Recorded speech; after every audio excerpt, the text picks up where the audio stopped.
The most exciting part about flying is the freedom of getting up there and the views. When you're in an aircraft, you're moving and the view is constantly changing, but it's just magnificent.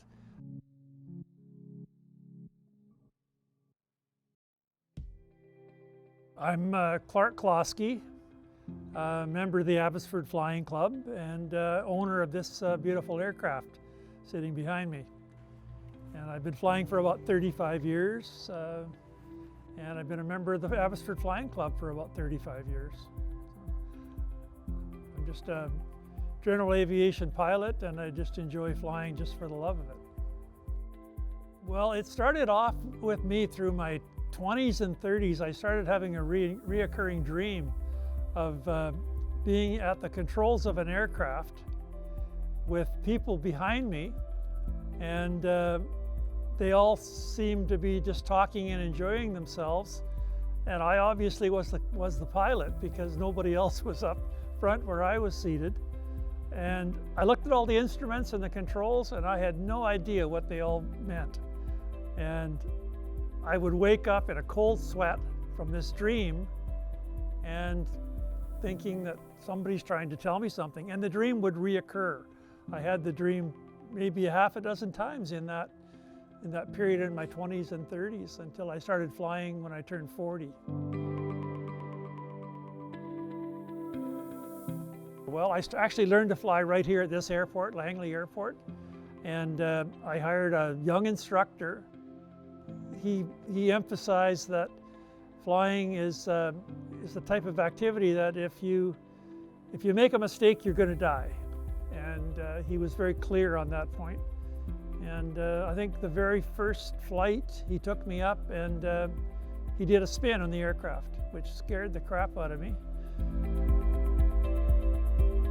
I started in the fall of 1985, and I soloed in March of '86, and I completed my license shortly after that. So in '86, I just turned 40, and it was part of the plan when I turned 40, I was going to learn to fly. So I got it in that summer. I did do quite a few flights to like Kamloops, Cache Creek, into the Okanagan, Kelowna, Penticton. That was pretty common. We would go on flyouts there, and I was flying Juliet Victor Tango, which was Father's aircraft, before he sold it. Not any really long cross-country flights until I got involved with the flying club. And then we flew to Reno, and we did a couple of trips to Whitehorse, and it was just really good flying because a lot of guys had a lot of experience with cross-country flights. I had flown this aircraft quite a few times. We flew this across Canada in 2012 with Bob, the previous owner, and down to Deep River, Ontario, southern Ontario. It was about a 20-hour airtime flight down there. I bought this airplane in late June, early July of 2020, right in the midst of COVID-19. It was difficult to show friends the plane because you had to stay in your bubble. The flights were restricted to your region, your health region.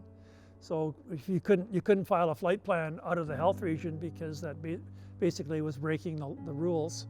So it was tough, and so I basically had to fly either solo or with people in my bubble, you know.